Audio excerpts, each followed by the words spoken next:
Kowa a gari ya tsane ni, na sha fama, na sha wuya. Wani irin wahala ne ban gani a rayuwar nan ba.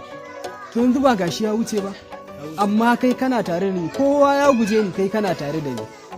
Kamal dole in saka ma, in dai ban saka ma ba wallahi Allah sai ya tambaye ni.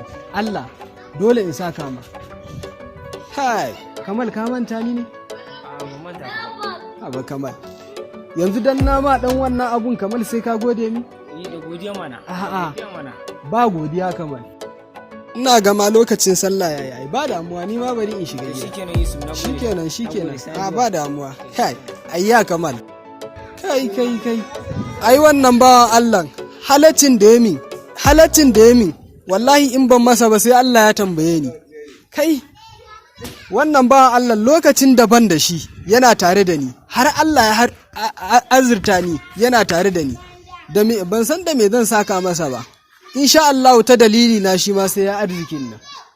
Bari in shiga gida. Rayuwa tana da daɗi idan an juya baya, ba ta da daɗi.